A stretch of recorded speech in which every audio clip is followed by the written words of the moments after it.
Hello students, welcome back. आज की class में हम बात करेंगे कि अगर एक रेशनल नंबर हमें गिवन है तो वो टर्मिनेटिंग है या नॉन टर्मिनेटिंग रिपीटिंग है, ये कैसे पता करेंगे। ठीक है, तो हमने यहाँ पर दो पार्ट लिए हुए हैं। तो एक है 23/2 मल्टीप्लाइड बाई 5 सेकेंड है 33/50। ठीक है, तो अगर हम पहले पार्ट की बात करें तो मैं पहले आपको समझा देता हूँ कि ये कैसे कोई नंबर टर्मिनेटिंग है या नॉन टर्मिनेटिंग है। ठीक है, पहली चीज़, आपको सबसे पहले तो डिनोमिनेटर देखना है किसी भी रेशनल नंबर का।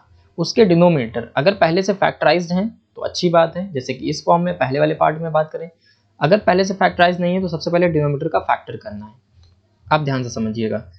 दूसरी चीज़ क्या करनी है, अगर उसके फैक्टर 2 और 5 आते हैं, कितने आते हैं 2 और 5, इसके अलावा और कोई फैक्टर उसके नहीं है, या सिर्फ और सिर्फ 2 आता है, ठीक है, 5 भी नहीं आता, या सिर्फ 5 आता है 2 नहीं आता है, कोई एक भी इन दोनों में से है, मतलब इन दोनों में से ही दोनों या तो हो या तो एक हो, तो वो जो डेसिमल वो जो सॉरी रेशनल नंबर होगा वो आपका टर्मिनेटिंग रेशनल नंबर होगा। ठीक है, अगर किसी भी रेशनल नंबर का डिनोमिनेटर के फैक्टर्स 2 और 5 के अलावा भी आते हैं, 2 भी आता है, 5 भी आता है, या 2 आता है, कुछ और आता है, ठीक है, मतलब ये आते हैं या नहीं आते हैं, इसके अलावा भी आते हैं, तो वो हमारा जो रेशनल नंबर होगा वो नॉन टर्मिनेटिंग रिपीटिंग डेसिमल होगा। ठीक, कैसे होगा मैं आपको बता देता हूँ। ठीक है, देखिए टर्मिनेटिंग कैसे है, ये वाला आप देखिए, इसके डिनोमिनेटर में 2 और 5 फैक्टर्स हैं, तो ये क्या होगा, टर्मिनेटिंग होगा। कैसे होगा मैं आपको रफ में बता देता हूँ, उसके बाद मैं आपको प्रॉपर वे भी बताऊंगा कैसे लिखना है। क्योंकि भाई देखिए, अगर आपको क्वेश्चन आता है बट आप वो एक्सप्रेस नहीं कर पा रहे हो, कॉपी पे लिख नहीं पा रहे हो, तो वो बेकार है, क्योंकि एग्जाम में आपको लिखना पड़ेगा और वहां पर आपके लिखने के ही मार्क्स मिलेंगे। अदरवाइज आपको आता चाहे जितना हो, अगर आप लिख नहीं पाते हो अच्छे से, ठीक है, तो तब भी आपको मार्क्स नहीं मिलने वाले हैं। तो इसकी भी प्रैक्टिस आपको करनी है। मैं आपको पहले समझा देता हूँ कि इसको ये किस तरह से टर्मिनेटिंग है। देखिए 23 अपॉन, अब अगर ध्यान से देखें तो 2 की पावर 3 है, 5 की पावर 2 है, हमें क्या करना है, दोनों की पावर सेम करनी। तो दोनों की पावर सेम करने के लिए हम ऊपर नीचे 5 से मल्टीप्लाई कर सकते हैं। तो 23 मल्टीप्लाइड बाई 5 हो जाएगा, अपॉन ये हो जाएगा 5 की पावर 3, क्योंकि बेस से में पावर ऐड हो जाएंगे, 2 और 3, 2 और 1 3 हो जाएगा। तो 2 की पावर भी 3 है, 5 की पावर भी 3 है, राइट। 23/5 सॉरी 23 मल्टीप्लाई 5 ये हो सकता है, इसको हम लिख सकते हैं 2 मल्टीप्लाइड बाई 5 की पावर 3, बिल्कुल लिख सकते हैं। ए बी की पावर कुछ भी हो, सेम अगर पावर है तो इन दोनों को मल्टीप्लाई कर सकते हैं। अब देखिए 23 मल्टीप्लाइड बाई 5, हमें न्यूमरेटर से कोई मतलब नहीं होता है, ठीक है, ये क्या हो जाएगा 10 की पावर 3, 10 की पावर 3। तो 23 मल्टीप्लाइड बाई 5 अपॉन 10 की पावर 3 का मतलब है 1000। अब देखिए इजीली, अगर नीचे जीरो है तो इजीली हम क्या कर सकते हैं, जीरो हटेगा तो पॉइंट डेसिमल इधर खिसक जाएगा, डेसिमल इधर खिसकेगा तो क्या होगा, चलिए मैं आपको बता देता हूँ, मल्टीप्लाई कर देता हूँ। देखिए 5 3 15, 5 2 10 और 1 11, 115 अपॉन 1000। ठीक है, अब देखिए हमेशा हमेशा पता है कि कोई भी नंबर के जो नंबर में जो डिजिट होता है वो बिल्कुल लास्ट में होता है, यहाँ पर होता है।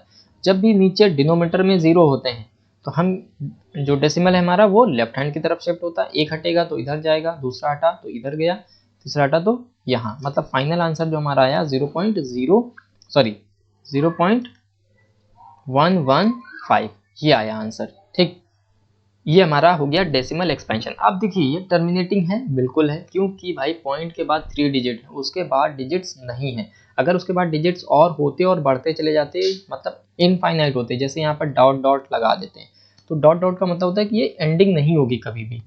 ठीक है, तो इस तरह का अगर है तो वो टर्मिनेटिंग नहीं कहलाता है, जबकि ये क्या है, टर्मिनेटिंग, मतलब यहाँ पर 3 के बाद डिजिट खत्म हो गए तो ये टर्मिनेट हो गया।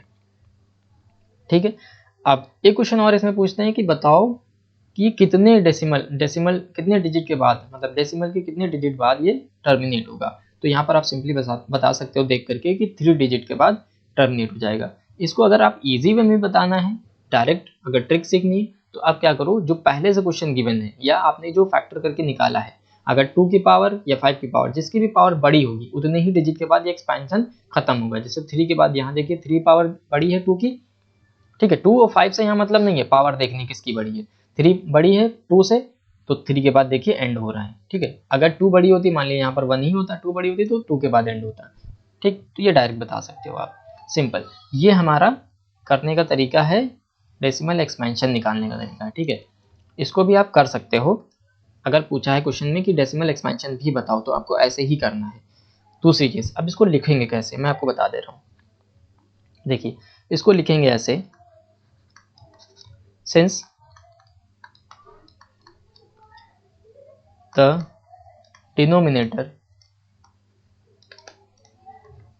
denominator of rational number 23 upon 2 raised to the power 3 multiplied by 5 raised to the power 2 is of the form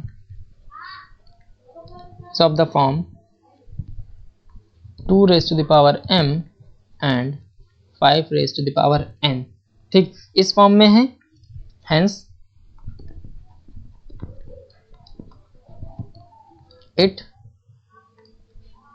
अब आगे आप क्या लिखोगे, इट हैज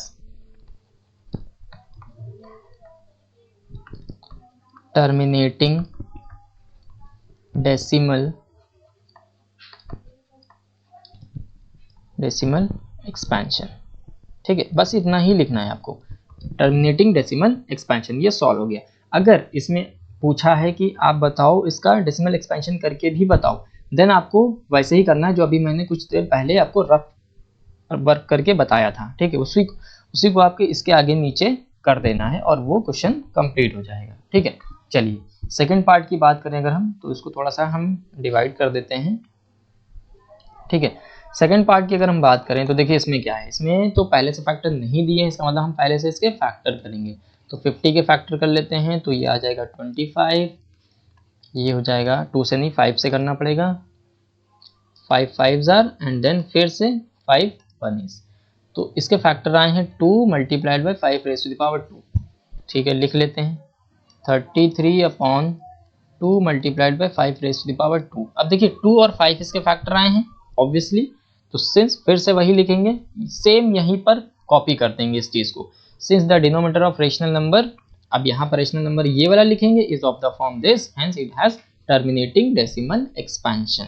अगर एक्सपेंशन चाहिए तो आपको क्या करना पड़ेगा, फिर से उसका सेम डिनोमिनेटर बना करके, मतलब डिनोमिनेटर जो 2 और 5 हैं इनकी पावर सेम बना करके क्या करोगे, जितने भी कमी है, जैसे यहाँ पर 2 की पावर 1 है, यहाँ 5 की पावर 2 है, तो अब क्या करोगे, 2 की पावर 1 अगर और आ जाए तो क्या हो जाएगा, 2 की पावर 2 हो जाएगी, देन हम मल्टीप्लाई कर पाएंगे 10। तो क्या करो, ऊपर नीचे 2 से ऊपर 2 से नीचे मल्टीप्लाई कर दोगे, देन मल्टीप्लाई करके 10 हो जाएगा, 10 की पावर 2 मतलब 100 क्या करोगे, इसको डिवाइड करोगे तो 0.33 आ जाएगा इसका आंसर, ये हो जाएगा टर्मिनेटिंग। ठीक है, तो आपको बस यही कॉपी कर लेना है, मैं यहाँ पर नहीं लिखने वाला हूँ, टोटल इसको ऐसे ही कॉपी कर लेना है। ठीक है, और अगर एक्सपेंशन पूछता है देन आपको वैसे ही करना है, जैसे मैं आपको चलिए यहाँ पर एक्सपेंशन करके दिखा देता हूँ। पहले तो आप इसको कॉपी करोगे, देन इसके नीचे आप इसका एक्सपेंशन लिखोगे जो मैं अब लिखने जा रहा हूँ। ठीक है, 33 अपॉन 2 multiplied by 5 raise to the power 2। अब देखिए 2 की कमी है तो 2 ऊपर नीचे मल्टीप्लाई कर लेंगे, इसको जब आप मल्टीप्लाई करोगे तो 66 आ जाएगा, और ये करोगे आप